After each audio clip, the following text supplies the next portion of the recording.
The views and opinions expressed on the following program are those of the host and guests and do not necessarily reflect the policy or position of ONTV's management, staff, or board of directors. Detroit basketball!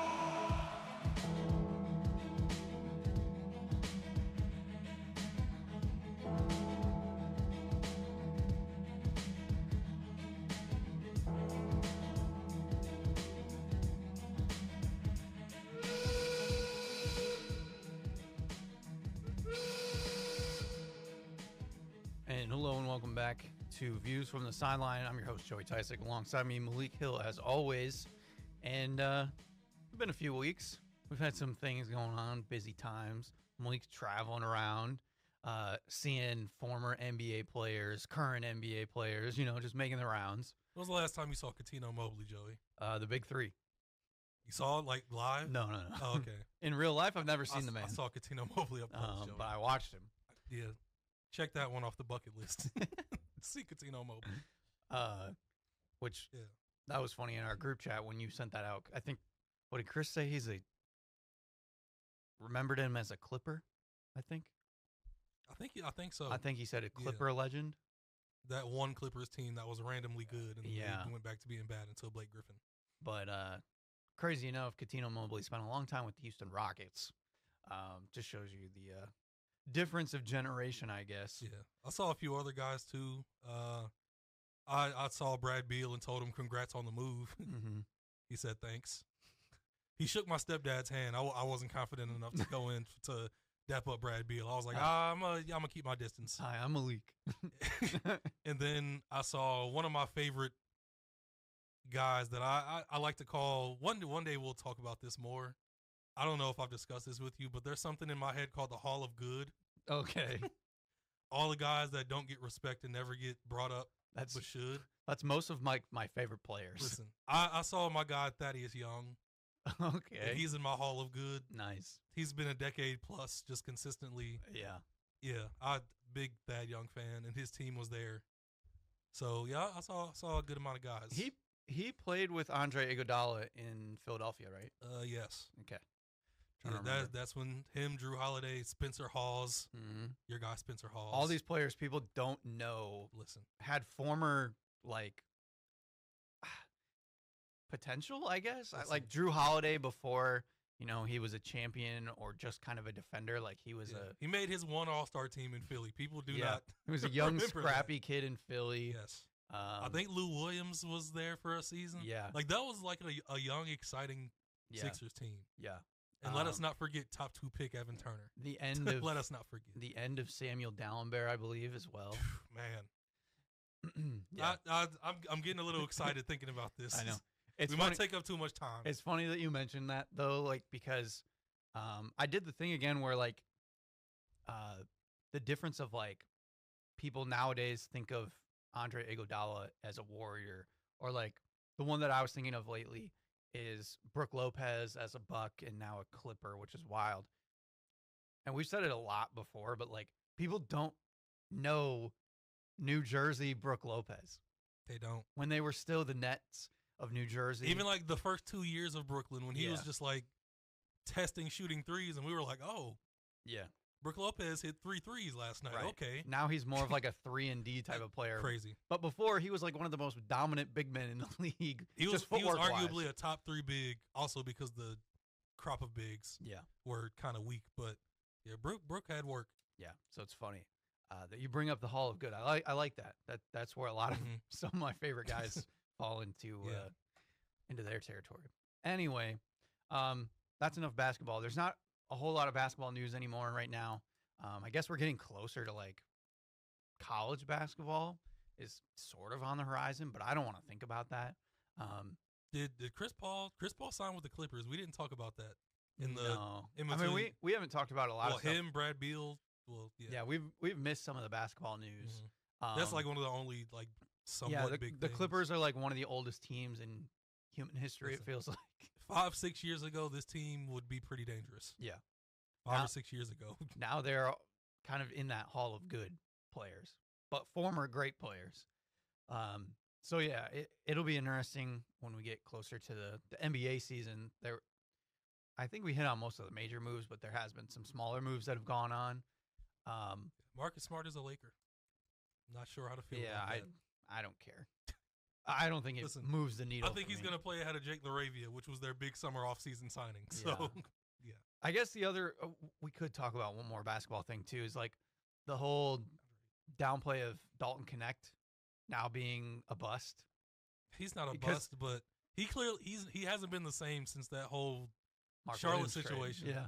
And that's partly on him. Like, you got to be strong-minded to be a good NBA player. You can't just, like, mentally give up. But, yeah, his jumper hasn't been falling much. Mm-hmm. People are kind of more invested in Bronny because Bronny looks like he's going to be, like, a decent NBA player at this point. It's tough. Yeah. I still have hope for Dalton Connect. I still do. Yeah. So, anyway, besides the basketball, Tigers, they're not the best team in baseball right now. But they're right there still. They've been on a little bit of a struggle bus for a minute here ever since the All-Star game. They didn't get a hit in the All-Star game? I don't think so. Tarek Skubal gave up 3 or 4 runs. Yes. Something like that. Like, the Tigers did not fare well, and it seems like this happens a lot for the Tigers. Like, I remember back when I was... they get. Like, do you remember the Brandon Inge home run derby? I don't remember, honestly. So I might have been like kind of like out of baseball at that time. I don't remember what year it was exactly, but there was a year that Brandon Inge hit 28 home runs before the All-Star break. So when the All-Star break came around, he got into the home run derby and did nothing. He hit like 4 or something. It was miserable. Listen, Miguel Cabrera was the last Tiger I remember being in the home run derby. Mm-hmm. I don't remember really anybody besides him. I'm pretty Prince Fielder had to be in there once at least. Yeah. If not, he did it a lot with the Brewers when he was with the Brewers. Yeah. But yeah. So the Tigers have been on a little bit of a skid ever since they lost almost. Yeah. It started before the All-Star break. Yeah. They were like, I think they had lost a series to, I can't remember who. It wasn't the Blue Jays because that was more recent. Mm-hmm. But after the All-Star break, they went on a stretch of like they were 1-9 in 10 games. They lost to the Pirates. Yeah, they lost a series to the Blue Jays, who are super hot. Yeah, they have the best record in the baseball at the moment. I think the A's kind of beat them in a series too. Yeah, they just had really bad losses too. Nobody could hit. Mm-hmm. The pitching wasn't great. It just wasn't good. Yeah. And they're coming off a 3-game win streak recently. They beat the Diamondbacks 12-2 yesterday. Yes. And they're playing right now, so they're kind of getting back on track. Yeah. And they made a trade for 2 pitchers from the Twins, I believe. Mm-hmm. So they're slowly trying to improve. Yeah, and is the trade deadline today? I feel like a terrible baseball person, but this is why we don't talk baseball as much because we're not locked in. Yeah, we don't do it as much anymore. But the trade deadline is either today or this week or something. So people are trying to figure out what the Tigers are going to do, if anything. Eugenio Suarez, the third baseman from the Diamondbacks, is the one that everybody wants because he's like just a crazy power hitter. Doesn't sound like they're going to go for him, but I guess the price is too high. But that would be a nice addition. Otherwise, I don't know. I guess they're just standing pat like the rest of the Detroit teams, which I'm starting to get a little bit frustrated with, I guess. But I just mentioned the trade for the pitchers, but yeah. But those aren't like no big swings. Right, exactly. So kind of wait and see. But right now, Tigers at least getting back on track. There's a bunch of teams. When I was looking at the standings the other day, there's a bunch of teams that are right around 60 wins or so, which the Tigers now have 63, I think. So there's a lot of teams right around that area. So it's going to be a tight race down to the finish, but the Tigers need to get back in gear so that they don't let up. Because they want a good seed. You want to get home field advantage, and you want to be able to not have to worry about like these wild card games or something. So should be exciting. Outside of that, we have Malik's favorite season, college football football close. season. We are getting very close. We're right on the precipice. Yeah. Week 0 is August 23rd. Yeah. And how are you feeling? Which isn't very far away. How are you feeling about it? Listen, I go back to work in a few weeks, so I have mixed feelings. Oh, you go back to work, huh? That's but man, I know. Got to go back. Privilege Malik. Man. It is what it is. But I'm so excited for college football. you know how much of a sicko I am. Yeah. There are week 0 games that nobody will even think of looking into, but I'm just so excited. I need it in my life, and we're getting close. Yeah. The Hall of Fame game tomorrow is already just there's going to be football on TV. Yeah, so football in general being back is a nice thing. It's going to be exciting. For me, it's one of my favorite times too. Like fantasy football is right around the corner. I got fantasy football drafts coming up, and which means NFL season coming up, and then just being able to watch football on Sundays again is a big deal to me. I'll watch the occasional college game, of course, to keep updated. There are a few teams I'm going to mention in the next coming minutes that I'm going to hold you to checking into at least like a quarter. Okay. And it might be hard for you, but I'm going to hold it to you. I gotta find, my new. Recently, it's been wide receivers. Like last year, it was Tedoroa McMillan. Year before that was Ricky Pearsall. Like I've been finding these wide receivers that I just love watching, and then they go in the NFL draft, and I'm excited about the teams that they're going to play for.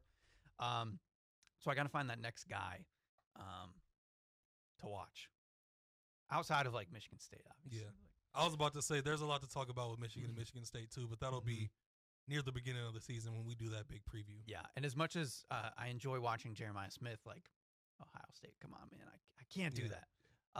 So yeah, I got to find somebody to keep an eye out for. But yeah, what do we got to watch out for college football this coming season? So I'm just gonna preface this. This is a very unserious intro to the college football season. I'm not going super in depth on anything. Yeah, I'm bringing up some topics and some things. A bit of a primer, as they call it. Yeah, a primer. If you're not like a big college football watcher, a few things to pay attention to. Just a few things. So I have 5 points. The first one, college football is dying.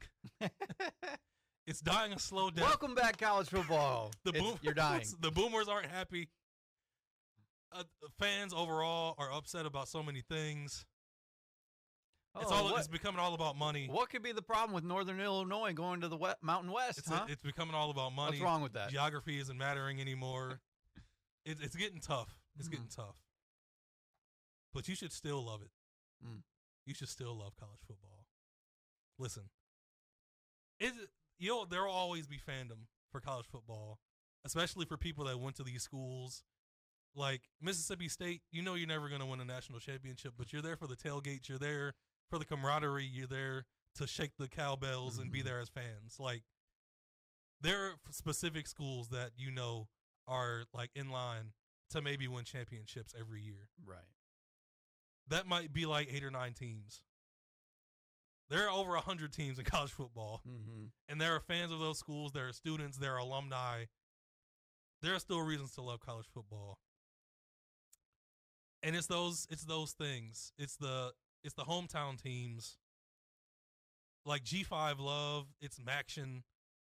Me and a few of my friends are planning to go see Eastern and Western play this year, just because one of them went to Western, and we haven't seen a MAC game live. Yeah, I haven't seen one. They've seen some, but not up before close the live MAC just dissolves entirely. There'll still be a MAC, but there's so much moving and shaking, like Northern Illinois to the Mountain West, which makes 0 sense. Yeah, but there are still reasons to love college football. There still are, and if you love the game, you should still watch, even with all the money, even all the chaos, even if the playoff keeps expanding to 50 teams. Did they change the playoff for this year? That's what I was trying to look up. It's 12 teams for now. Okay, it is still 12. Okay. There are people still trying to expand. The SEC and the Big Ten can't get on the same accord. It's too much going on. That stuff doesn't matter. Yeah. If you are still just into the student sections, the mascots, you're rooting for your favorite team, the rivalries, all that stuff still exists. And as long as you still pay attention to those things and that's all that matters to you, I think then college football, you should still love it because it's still there. It's still the game. It still is. The transfer portal is out of control. Got to ignore the transfer, the NIL stuff. Everybody's making money. It's the wild, wild west. Yeah. But you still got your rivals. You still got your players to root for. And it's still college football at the end of the day. Yeah, just ignore the outside factors that are making things insane. Yeah. And I want to bring up a couple teams. What do you know about Delaware and Missouri State, Joey? What do you know about You're these two speaking schools? my language. What do you know I about have these nothing. two schools? I just know Delaware's been okay at basketball, and that sometimes Delaware and Missouri State are the two new teams. What is to the Missouri FBS State's this year. mascot? Are they the Grizzlies?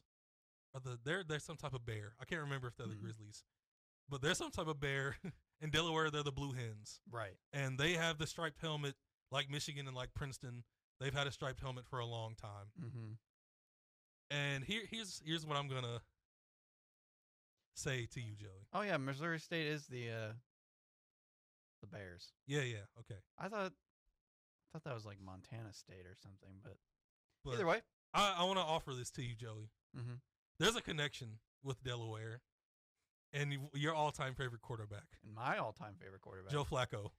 Oh, Delaware legend. well, that's Led true. them to an FCS final. I don't remember if they won a championship. Mhm. Straight from Delaware to starting for the Baltimore Ravens. Yes, They Super are- Bowl champion. Yes, they are new to the FBS. I think he should be like Andrew Luck and become the general manager of Delaware. He should just like come and take everything over. Yes, I think it would be awesome. But I think there's a new team in college football that you should pay attention to. Okay. Just because of that connection and the excitement of a new team in college football. I said I would hold you to only Give it a watching go. like one quarter. Okay. I want you to tune into Delaware football this year. Who does Delaware play? It was, What they're kind of competition are they? them and Missouri State are in the Conference USA, Okay. which is Marshall, Louisiana Tech, Mhm. Middle Tennessee, those types of schools. Right. I believe UTEP is there. UTEP is moving to the Mountain West next year, Mhm. but I believe they're still in the Conference USA. So yeah, a lot of the teams you would consider the bottom dwellers Okay. Yeah. of college football. Nice. But tune into a little Delaware football Okay. and tell me what you think about the Blue Hens this year. Okay. Give it a go. Yeah, just for Joe Flacco Okay. of anything. Okay. For your guy, the legend. Maybe at least give them a uniform critique or so. Yes. Okay. Tell me if you like their striped helmets more than Michigan. Okay. Because some people think they do, which is absurd to me. Number 2, the Big Ten, which is actually the Big 18 plus Notre Dame, are on top right now. Okay. Penn State, Ohio State, Oregon, Michigan. Add in Notre Dame because they don't want to play in a conference, but they're in the ACC, but they're not. Mm-hmm. I hate Notre Dame because of that stuff. It's ridiculous. Notre Dame made the playoff last year, made the championship game. Mm-hmm. Penn State made the playoff, lost to Notre Dame. Ohio State won the national championship. Oregon won the Big Ten championship. And Michigan is trying to make their way back to where they were 2 years ago. Mm-hmm. Back-to-back national championships, Michigan, Ohio State. Right now they're on top. Georgia's still Georgia, I guess. Texas has made a run up, but right now the Big Ten is in control. Mm. And I don't know if any team or conference is going to like take over again anytime soon because Oregon is rolling on the recruiting front. Them and Ohio State recruit better than like most teams in the country. Yeah. They're top 3 every year at this point. Now Notre Dame is jumping in there. They just made the championship game. They're top 3 in recruiting right now. Marcus Freeman is flexing, using his personality and everything he has. And Notre Dame can use their money now too. So yeah. The Big 10 / Big 18 plus Notre Dame. Right. They're in control right now. Yeah. Yeah. Any thoughts on that? I'll just add this question in now then. Is Bryce Underwood the truth? Will think he take can be. Michigan back to the promised land? I think he can. I think he can be the truth. I'm not a guy that Do makes. you think he's going to be the starter right out the gate? Yes. Okay. If Mikey Keene is healthy, I think he will also get some snaps, Mm-hmm. especially against Oklahoma, because throwing Bryce Underwood into a road game at Oklahoma week 2, that's a lot to put on his shoulders. Yeah. Especially with some an inexperienced receiving core and a bunch of guys that you don't know how good they're going to be. Mm-hmm. So there might be some Mikey Keene in there if he's fully healthy, but I expect Bryce Underwood to get the first snaps to start the season. And what are the skill players I need to watch out for? I think we might be going too deep Okay. because we're not getting to the. I'll name one right now. Okay. Just one. Yeah. Highlight somebody for me. Donovan McCulley, Okay. transfer from Indiana. 2 years ago, I think he was 3rd team All Big Ten. He was a former quarterback, but switched over to play wide receiver. He's 6'5", 210, almost 215, big body. He's a guy you can throw it up to. He can make crazy catches. He's a good route runner. He's not the fastest guy, but when you throw it to him, he has such a big catch radius that if you get someone open and you put it in his area, he can make a catch. Yeah. And word since spring camp has been that he's been the top guy in the receiving room. He's been somewhat of a leader for everybody, including receivers, quarterbacks, tight ends. They're giving him the number one, which is premature in my opinion. Number one isn't handed out easily at Michigan, which it kind of has been in the past decade plus, which isn't great. Kind of shows how the receiver has fallen off at Michigan. But Donovan McCulley is a big body receiver, a guy that's expected to get the bulk of the I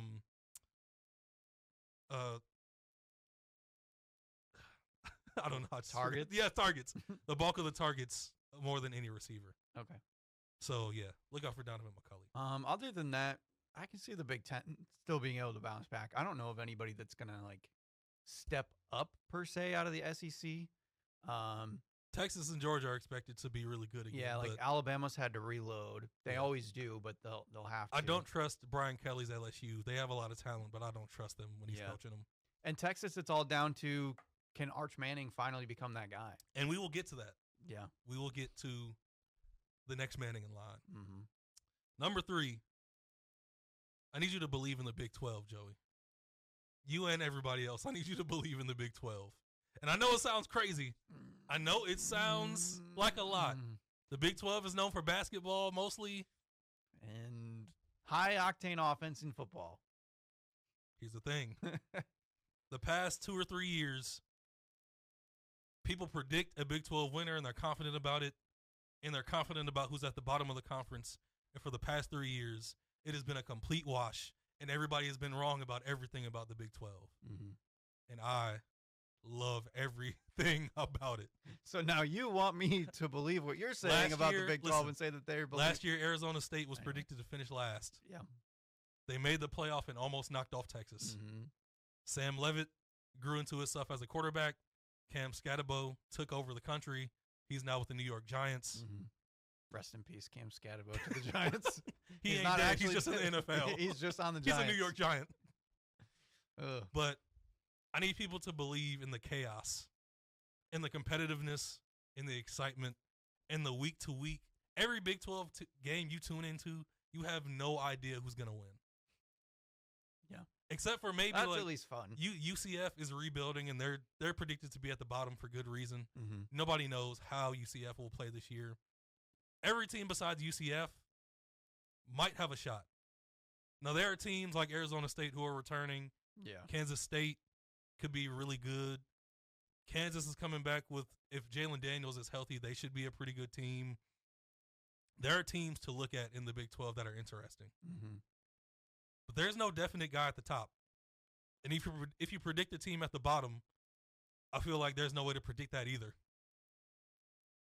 So believing in the Big 12 means tune in every week because it's going to be nonstop excitement.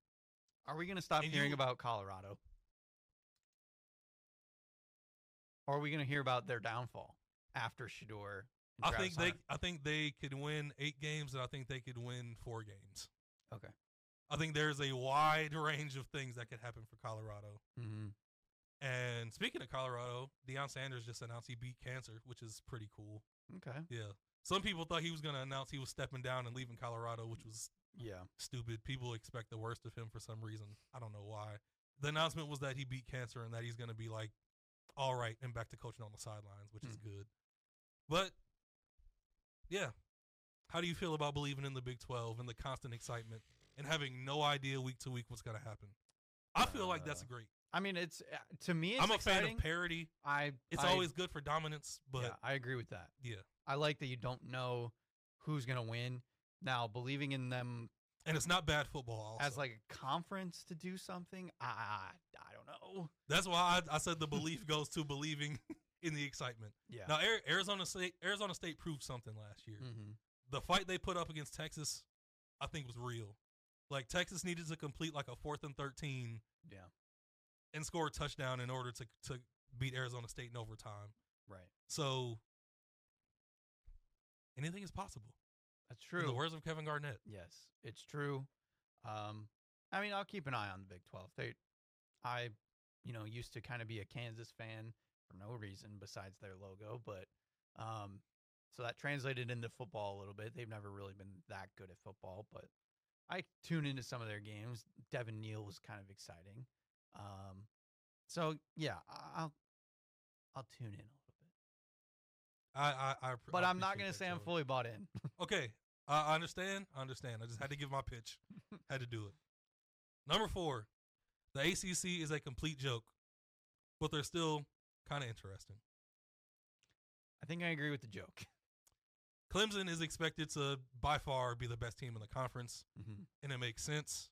Cade Klubnik finally started to reach his potential last year. He had 36 passing touchdowns to 6 picks. He had over, 500 yards rushing, I believe, also. He finally became the guy everybody believed, as a 5-star prospect.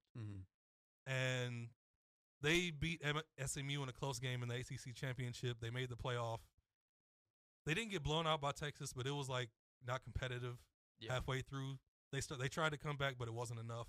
They have high expectations to make the playoff again and kind of, be what Clemson used to be. Right. Besides Clemson, what is there to be excited about? Well, SMU should be really good again. They'll be exciting. I like their offense. I like their quarterback. They went 11-1, I believe, in the regular season. Got embarrassed in the playoff by Penn State, but, hey, nobody expected them to be there. They're trying to build and make their way back. Yeah. Miami. What do you say about Miami that you haven't said for the past 20 years? The expectations come. They disappoint over and over and over. This year they brought in Carson Beck, former quarterback at Georgia. Had a on and off year last year in the SEC. They're expecting to have a really good year again. Hey, man, they have Carson Beck. They've got Carson Beck. Mario Cristobal has recruited very well, but as an in-game coach, he's kind of cheeks. He's not very good. He's made some big mistakes. So it's hard for me to believe. You know how rough it is when I'm excited to watch Duke football. Yeah. Manny Diaz, former Miami coach, who didn't do great at Miami. First year at Duke, he wins 9 games. They bring in a new quarterback from Tulane that I like a lot. They got some good young talent. You see how hard it is to talk about the ACC. You see how hard it is? That's why the ACC is a joke.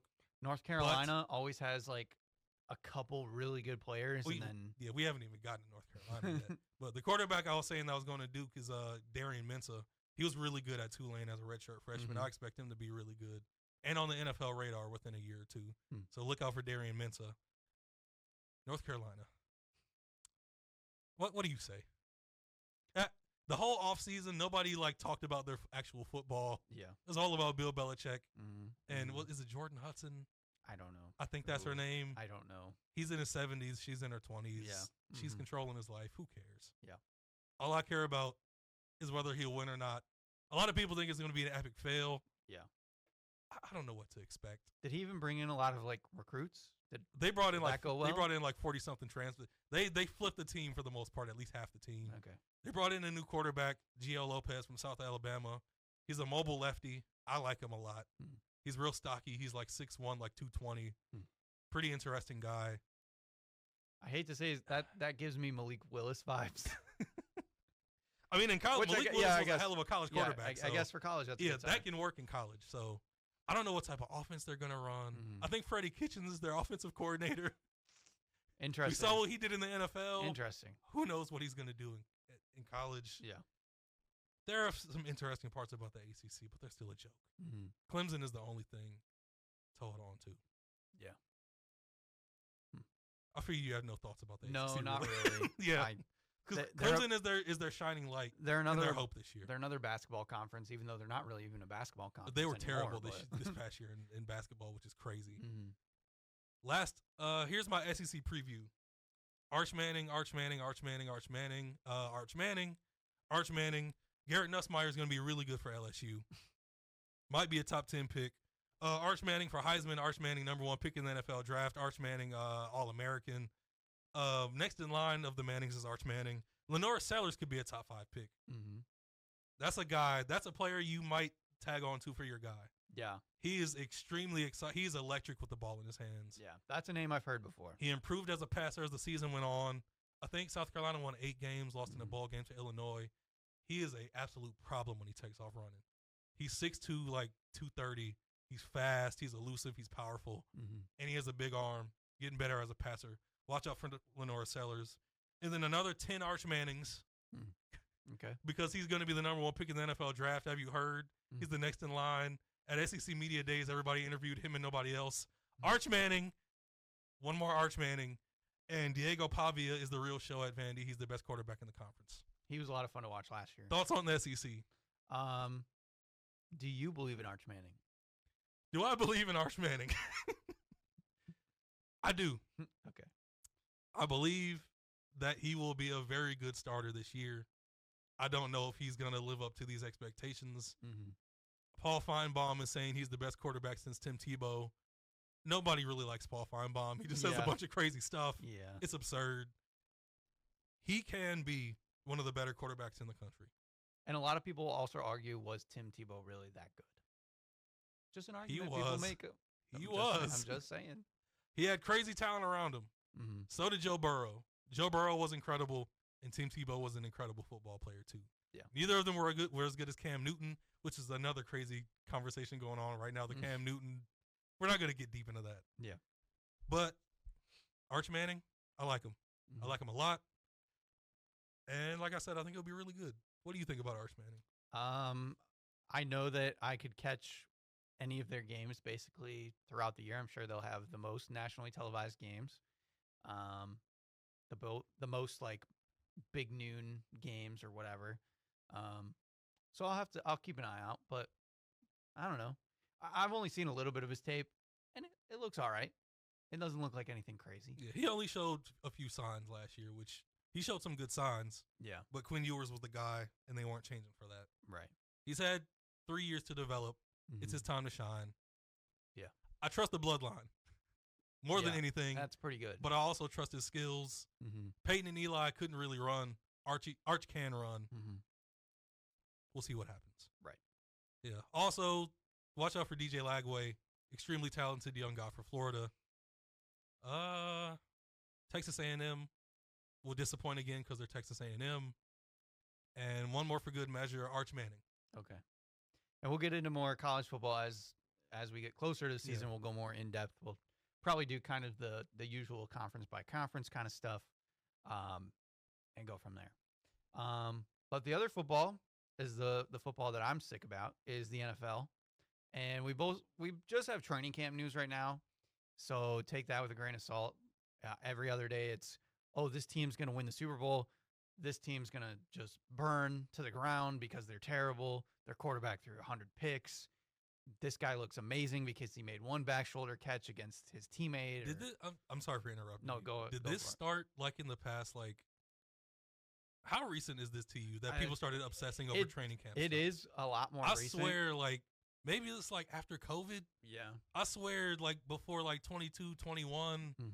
I haven't seen this much obsession about training camp. Yeah, and I think, too, because, like, around COVID time was when, like, Twitter really blew up as well. Like, even more. Yeah. It was already big, but, like, even NBA, more so. NFL, Twitter, like, fans on Twitter have gone to the absolute, like, extreme. Yeah, and now you're seeing, like, all these beat writers and things that are on Twitter posting clips and saying things and, you know, interviewing other media, and it's just, I think it gets blown way out of proportion.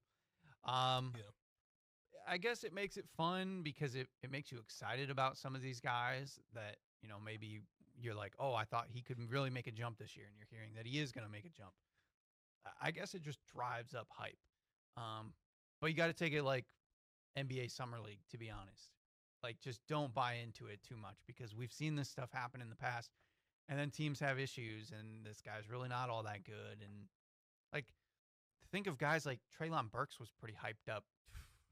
He just got waived. The A.J. Brown replacement. He's just gone. Who can forget? He's out of the league. I had so much faith in Treylon Burks. Yeah. I don't understand what fully happened. I need to, like, I'm going to see if somebody, like, wrote an article about his part of it happened the past 3 years. He had injury issues. That was, but then he never, like, got his speed back, and I don't. Now he was just Tennessee kind has of, also been an insane mess. yeah, So and it seemed like Yeah. they just used him in vertical routes, and yeah, and then they Uh-huh. bring in these. Not they aren't all washed up, but you bring in veterans each year that are like either like getting near the end of their prime or past their prime. Yeah. And you like raise them up to be the go-to guys, but you have Traylon. Right. It's a lot. Yep.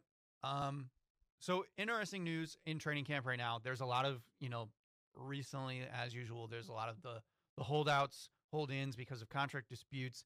The biggest one was Trey Hendrickson. He apparently reported today with no contract yet.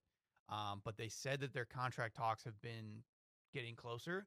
And what I've been hearing is it's just the years and the money is not the problem. It's the guaranteed money that they can't agree on just yet. So for him to report back to camp seems a little bit interesting in my mind. It feels like they have to be that close that he's actually coming back. Makes me a little disappointed because I wish somebody would just smack the Bengals front office in the face and tell them to just, shove it. But so that one's one of the big ones, kind of been resolved. Terry McLaurin is kind of the surprise one for me with Washington, that he hasn't gotten his deal done yet. Who did we see this offseason? DK Metcalf just got a deal done. Cortland Sutton got like 4 years, $92 million or something like that. So I'm sure Terry McLaurin is looking anywhere in the $20-25 million range.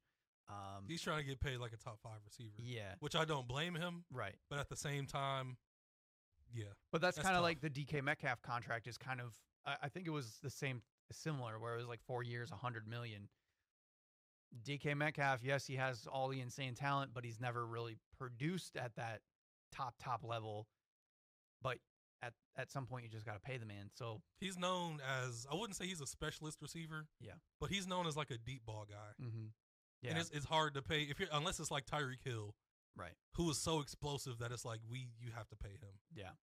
It's tough with DK Metcalf. Terry McLaurin is kind of like the best at the moment. He's the best contested catch player in the league. I think based on stats. So that's his big thing, but he doesn't do a whole lot outside of that. Like, I respect him a lot. Like I'm a Terry McLaurin. Yeah, he's really good. And honestly, I think he should make more than DK Metcalf. He's super consistent. But it's just interesting to see that he's been the guy that's been there the longest, and they're not willing to pay him right away. So I don't know. That's interesting note as of lately. The other big thing that's been popping up a lot is injuries, which sucks.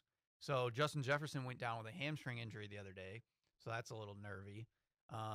So he's going to be out for a little bit. So you're kind of like, is he going to be hurt when J.J. McCarthy is just trying to, fit into this offense? Malik Neighbors had a scare the other day, shoulder injury, I guess it turned out to be.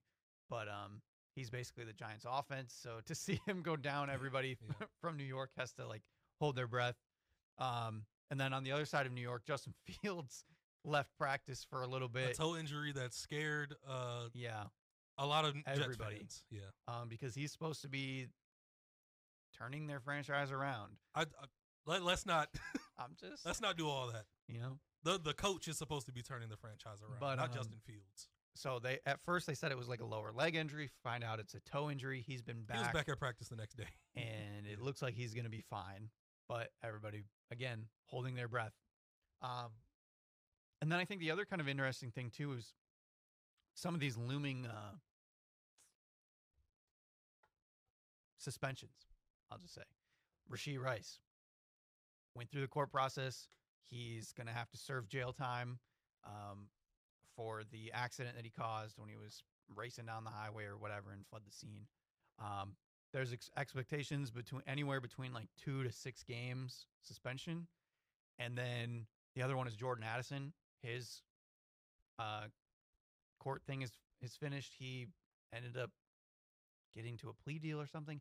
I don't remember the exact thing, but that might come down the pipeline as well. That would be like a 2-game suspension or something. He admitted to it for his, is this a DUI type deal? Or I don't, man, why do I feel like I'm so lost? So I don't want to speculate, but like those suspensions could be big for those teams. Again, especially if Justin Jefferson is hurt and then Jordan Addison has to serve a suspension. And then you have basically rookie J.J. McCarthy thrown in there. What are the Vikings going to do? The funniest one for the NFC North lately, especially like yesterday, I felt like it was kind of blowing up on Twitter. The Chicago Bears can't figure out Ben Johnson's offense. Did you see that at all? Honestly, I haven't paid like the most attention outside. I get annoyed quickly with camp talk. Yeah. So I haven't seen that much about it. I saw a quick clip of Caleb Williams. I can't remember what it said. It said something about the offense. Yeah. I think most of the camp clips are kind of funny, but I mean, I'm not surprised. the one that happened yesterday was they were doing like a flea flicker type thing where I think they snapped it to Caleb Williams. He tossed it over to DeAndre Swift, and then DeAndre Swift passed it back across the field to somebody. I don't know if it was still Caleb. I think it was Caleb, and then they threw it deep, similar to like that Sam Laporta play that they've done in the past. So I don't know if he threw it to Colston Loveland or something like that, but that was the basic thing. And Twitter was calling it a JV football team because they just looked really slow and all the movement just looked like they weren't entirely sure about it. Yeah. So now people are like, oh, are the Bears actually going to be able to do what Ben Johnson wants them to do? Is Caleb Williams going to be the guy or things like that? And it's just, I think both of us have not doubted, but we have no idea how good of a coach Ben Johnson is going to be. So are you surprised? I think it's been already overhyped for a lot of it. Yes. Just being Ben Johnson being like this offensive whisperer. Like we've been a part of it where we've seen, yes, the highlights from Ben Johnson, but we've also seen some of the lowlights where it gets you in trouble sometimes. Yeah. So, yeah. And again, the nice thing about the Lions was that they had Jared Goff running the helm. So you have a veteran quarterback. This is a young quarterback. And then you're trying to put in these kind of crazy offensive schemes in. Can he handle it? Do you think the Bears and their fans, well, the fans want them to win, but it feels like their like main objective has been, let's be explosive and let's be fun. Mm-hmm. It seems like let's win. Yeah. It seems like that hasn't been like the number one thing everybody's been saying. Yeah. They're going to be dangerous. Look at the talent. Right. They're going to be explosive. They're going to be so much fun. Mm-hmm. Okay. Yeah. Right. All right. And I think that's it. It would be a good thing for the Bears because they've been so bad. For Bears fans, it would be they never have explosive offense. I was going to say, yeah. you also have to think about the Bears as a franchise. They have never been fun. Yeah. Outside of maybe 2 years of Jay Cutler and yeah, and it was more about the receivers. It was more about like Brandon Marshall, right? And who was the other big body receiver? Allen Robinson, Alshon Jeffrey. It was more about like them making plays than Jay Cutler being awesome. Mm-hmm. And Matt Forte, like they had weapons and they used them well. Yeah, but they've always been a defensive team for the most part, and run the ball, boring. It still makes sense they've never had a quarterback throw for 4,000 yards. Yeah, it still is insane. Right. So now, maybe the Bears can be exciting, and then they'll get to the point of winning. That's kind of what the Lions kind of did. The Lions kind of figured out their offense, and they finally kind of picked it up at the end of the one season, almost made the playoffs, and then from there on out, they were good. So maybe I feel like the way the Lions built, or the way the Lions were built, is also kind of different than how the Bears are being built. Right. Like the Lions built in like all the trenches, like the way Dan Campbell wants to build a football team. Right. He focused on defense, O-line. Like these are going to be our building blocks. Yeah. Yeah. The Bears haven't done as much with their offensive line. Yeah. They still have questions. They have the skill positions down. And that's the other thing out of camp right now is that people are saying Colston Loveland could just be that guy. Like they said, he's already taking tight end 1 snaps. I mean, I'm not surprised. Colston is. I know how good he is. Yeah. And they drafted him number 10 overall. So he could be a big piece to that offense. Just look at the numbers he put up last year with less than half a quarterback, and you can see how good he is. Yeah. So that's something to watch. What was the other news that I was thinking of? Just people are starting to put out like power rankings, and I wish I could remember. I think it was just NFL on Fox's early power rankings. Early power rankings are always absurd. Have you? They're the usual suspects, but then I wonder how these teams are ranked. I want to look it up because I want to give you the exact ones. Okay, here we go. Okay. So, who would you say would be the number one team in the NFL? Let's just go through this. And who do you The think Eagles. is the number one team? Eagles. Yes. Yeah. Number two, who do you think is the second best team in the NFL? They're probably going to say Chiefs. I mean, unless they're hyping up somebody Close. to jump ahead. The Chiefs are number three. It's not the Ravens. It is? It is the Okay. Ravens. Okay. I mean, I can understand, like, the thought Yes, process. but you understand the teams. But, yeah. Number four. That's what, it's the usual shows. Number 4, it's a shocking one, isn't it? No. Okay. Number 4, is it the Bills? Yes. Okay. MVP Josh Allen. Yeah. First four are chalky. Now we get to number 5. Where Oh, do you boy. think they take the swing? Okay. What team is the swing team that they think is going to just run away Is with?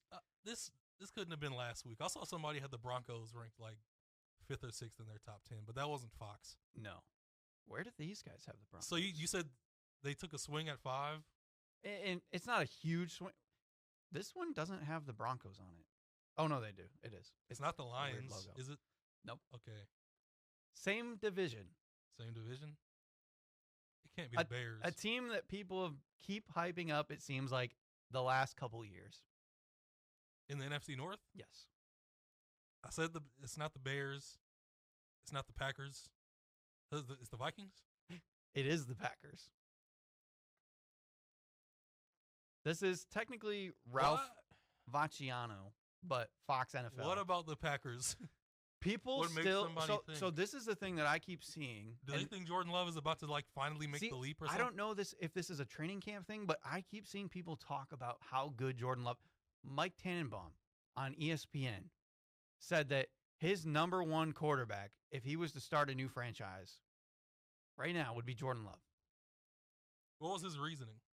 I don't know. He just thinks he has I think it was the best NFC quarterback, excuse me, Okay. Why? is Jordan Love. Because he thinks he has the most talent out of all those teams. He has shown a ton of upside, Yes. but he's also shown a ton of dumb and stupid Yes. and just And I think the only argument that people have made against it of why he's been bad is injuries. But I don't think it's just all injuries. it's not just injuries. Um, He has made like game-losing decisions for the Packers Yeah, in the past 2 years. I agree. And how old is he? Like 26? Like he's not like just a very super young quarterback. Right. Is there a chance he could fix all those mistakes this year? Maybe. Yeah. He has Josh Jacobs. His receiving core is coming together. Mm-hmm. His O-line is pretty good. But even the receiving core, like, they still haven't had anybody step up. They keep saying, "Oh yeah, Jaden Reed's really good." I feel like Jaden Reed kind He's of been stepped fine. up. I feel like he was a good number 1 for them. Yeah. But Christian Watson. They don't have like an elite guy. Christian Watson is the one that messes it up a lot. But I like Jaden Reed. I like Romeo Dubs. I like Dontavian Wicks. I like Dontavian Wicks. Like I like these They guys. drafted Matthew Golden, but it's like, They have a lot of guys you like. right. But can somebody step up and be that number one guy, like, de facto? I think number Jaden one? Reed is the number 1, but I don't think he's going to give you the production you expect from a Yeah. number 1. And then this one is just wild, and I don't know if this is Packers just 5. trying to go for clicks. And this is the last, like, really wild one. Number 6. One of your former teams. The Pittsburgh Steelers. Yes. The Pittsburgh Steelers. Now, thinking about it, like, fully, How? I sort of get it. They've made a lot of moves on defense. Their defense could be elite. What However- exactly are these moves? They traded away Minka Fitzpatrick. Yeah. They Who are re-signed these guys? They re-signed TJ Watt. Okay. Let me pull it up. We know TJ. Like Um, I need to hear these players that everyone should be extremely excited about because I'm trying to remember who they added. Okay, so they have like Cam Hayward still, who's on his last legs. Keanu Benton, Okay, Joey Porter Jr. all right. He's still very young. They added Alex Highsmith. I thought they had Alex Highsmith. Did they? Yeah, Did they add Deshaun Elliott? Was that they this must year? have. Maybe they added Deshaun Elliott. They added Patrick Queen. Was that last year? That was last year. Yeah. Okay. I thought they added. So I don't remember like any big major. I remember they traded Minka Fitzpatrick. I can't remember what they got back from the Dolphins, but I don't think it was. They got Jalen Ramsey. They have Jalen Ramsey, but this version of Jalen Ramsey, which is kind of like, yeah. They signed Darius Slay and Malik Harrison. So okay, it's not as many moves as I thought. Okay, so old Darius Slay. They traded for old DK Metcalf, Jalen Ramsey, but they got rid of. They got rid of George Pickens. Yeah.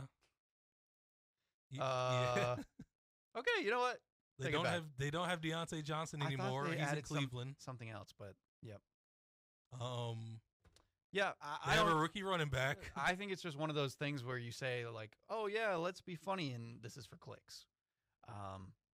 Aaron Rodgers, we don't know what he's going to be like, and sure, they drafted Caleb Johnson. Did they draft somebody? Who did they draft? Gosh, besides Caleb Johnson? Yeah. Who did they draft besides Caleb Johnson? I don't remember their full draft. Steelers draft picks. Derek Harmon. That was seen as a pretty good draft. So they got Derek Harmon, Caleb Johnson, Jack Sawyer, Yaha Black. So yeah, their draft was okay. Oh yeah, they drafted the next. Adding defense. They drafted the second coming, Will Howard too. Don't forget him. Anyway, okay. Either way, I mean, I wasn't gonna like defend number 6, but that's absurd to me. That is. Yeah. That makes That's clickbait stuff. Mm-hmm. That's clickbait stuff. Where do you guess the Lions are in this power ranking? Because we went through the top 6. If they're not top 10, that wouldn't make sense. What number? They should. Just guess a number. I'm gonna guess 8. Okay, close enough. They were 9. Okay, who was ahead of them? Ahead of them at number 8. Who's the Bengals 7 and 8 with no defense. What the fuck? With no defense, the Cincinnati Bengals. Show me the. Where did this come from? Ralph Vacciano of Fox NFL. Can you send me that article? Yeah. Because I need to see the reasoning. What's like the first few lines on the Bengals? Like, what's his reasoning? It doesn't say. Well, I haven't read the Oh my actual. God. I haven't read the actual write up. Let me see if I can find it. How do you? Here, I'll pull it up. Okay. Like, what kind of mental gymnastics do you have to do find- to say the Bengals will be better than the Detroit Lions? Okay, let's go about the Steelers real quick. We only have a few minutes. right. This is funny to go off on a tangent. There's not a ton of training camp news, but I just wanted to note some notable things. Okay, so the Steelers, boy, are they going for it all. In the last few months, they traded for DK Metcalf, Jalen Ramsey, Jonnu Smith. Oh, yeah, big Jonnu Smith. I like Jonnu Smith. And but, Darius Slay. Oh, and maybe you heard they also signed 41-year-old quarterback Aaron Rodgers. Yeah. And it's really all about him. Basically. If he's still as good as he thinks he is, the Steelers are a Super Bowl contender. Last year he wasn't. Ask the Jets how that went for them. No, you halfway blame the Jets. Yeah. Because they just gave everything to Aaron Rodgers and like made him the coach and the GM. Yeah. But yeah. And they're especially contenders, especially if they can get production out of the running game from Jalen Warren and rookie Caleb Johnson. I like both of them. I like Caleb Johnson a lot. I've said that before. I believe in Caleb Johnson. I like them both too, but are they like a Super Bowl backfield? I don't think so. And who's the second receiver? Roman Wilson? I have hope in Roman Wilson if he's healthy, but like who's Jonnu Smith is the second receiver basically to start the season. They might run 2 tight end sets with Pat Freiermuth and Jonnu Smith. This is an Arthur Smith offense, by the way. This team won 10 games before it faded down the stretch under Russell Wilson. The Rodgers of old can take them to the next level. The Rodgers of old. We're talking about pre-ayahuasca, pre-darkness retreat. Yeah. I didn't take the shot, Aaron Rodgers. But then the caveat, if he looks like old Rodgers instead, things could get ugly. But I'm going to rank them 6th. Okay. Anyway. But I'm going to rank them 6th. He didn't say that. Okay. I put that in there. I kind of hoped he said that, so I could. Okay. Okay, the Bengals. If they could somehow. If they could isn't that a great way to start off your 7th best team in the NFL? Could somehow get through the first month unscathed. Wait, let's stop right now. Because if you watch quarterback and if you watch the Bengals the last couple of years, they never get off the great starts. Terrible in the first month of the season. If they can somehow get through the first month unscathed, okay, please. Then they'd be one of the Super Bowl favorites. Okay, but that might be a big ask. Yes. For the notoriously slow starters. Yeah. Defensive end Trey Hendrickson, who had 17 and a half sacks last year, is engaged in a sometimes ugly contract holdout. Yes. Shamar Stewart, their first-round pick, was also in a contract holdout until Friday. They'll need both of them to help a defense that ranked 25th. Yes. I don't know if both of them are going to make the defense that much better. Still, with Joe Burrow and receivers Jamar Chase and T. Higgins, the offense should be good for close to 30 points per game. All right. Is that it? That's it. That's a write-up. What happened to sports media? What? Where's like, I understand people do clickbait stuff and they want views and ratings, but like the logic and the reasoning and the actual analysis. I'll quickly go through the rest. The entire thing with the Bengals is, well, they got some guys. Yep, they just outscore their opponents, which I guess technically the Lions did do last year in a sense. But that's still a different thing. But I still think the Lions' defense was slightly better. Like than Kirby the Bengals. Joseph was the leader in picks. Yeah. Brian Branch was one of the best Their safeties secondary in the was league. still at least a little healthy. Yes. After the Lions at 9, number 10 is the Chargers. Another little bit of upside. I love the Chargers, but that's asking a lot. Are you saying you personally love the Chargers? I like the Chargers. Yes, I'm a big Justin Herbert fan. Okay. I enjoy. That has to be tough. I have to say that it is. It has to be very tough. Especially the playoff game against the Jaguars 2 years ago. We don't even have to talk about it. The Bucs are number 11. The Rams are number 12. Texans 13. Cardinals at 14 is kind of surprising to me. The Cowboys haven't been said yet. Nope. Minnesota at 15. That's hilarious. Denver at 16. The This Bears. is wild. The Bears are 17. This is crazy. San Francisco is 18. I hate the Cowboys, and I wouldn't even say that. I wouldn't rate them this low. Cowboys are 19. I think Out Cowboys, of 30, are there 30? Are there 30 teams 32. in the NFL? 32. Okay. 19. Yeah. Out of 32 teams. I mean, it would make me happy if the Cowboys were that bad, but Jesus Christ. I agree. I think with Dak healthy, they'll be a little better. Their running game is going to suck, but at 20, the Jaguars, 21, the Seahawks, 22, the Patriots, 23, the Raiders, 24, the Dolphins, 25, kind of a surprise to me, the Falcons. I think they'll be a little bit better. 25? Yeah. You got to send me this. I'm reading. I'm reading this entire thing. At 26, the Giants. 27, the Jets. The Jets need to be lower. I think the Giants need to be lower. 28, the Panthers. 29, the Colts. 30, the Titans. 31, the Saints. 32, the Cleveland Browns. The end's not so bad, but I feel like the Panthers could be better than the New York teams. I feel like they could too. I The think Falcons being 25 is so low. That middle area is Jesus. tough to guess, but yeah, I'll send you the article because it has the story linked to it. Yeah, I'm gonna try to make sense of something that makes zero sense when I read that article because I don't know. Yeah. With the time I was about to say, with the time we have left, you have any Lions thoughts? We have like a minute. Okay. The only other thing I was going to mention too is Matthew Stafford has a back injury in training camp. That could really hurt the Rams going forward. He's getting old, man. Yeah. He's getting old. As far as the Lions, no, I'm going to watch the Hall of Fame game tomorrow, or probably have to watch highlights. Like I said, I do like seeing what the young guys can maybe do, getting an idea. Obviously, they're going to be playing against lesser talent. Chargers sound like they're going to play Trey Lance at quarterback. Maybe we'll see like a drive out of Marion Hampton, but I'm not expecting much. They drafted, I think it's Trey Harris. Yeah, Trey Harris. I want to see Yep. a little bit of him too because I like Trey Harris a lot. He could be exciting. I think the Lions, the wide receivers, Isaac TeSlaa, Dominic Lovett.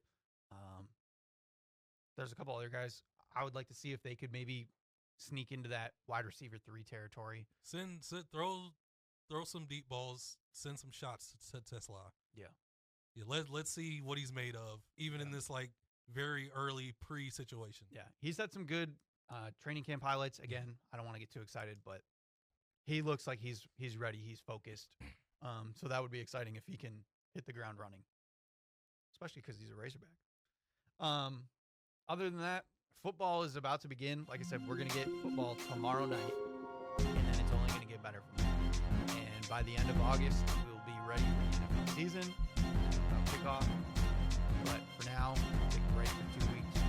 We'll be back in 2 weeks. And we'll hopefully talk about more football or something fun. We'll just mess around with And until then, Sideline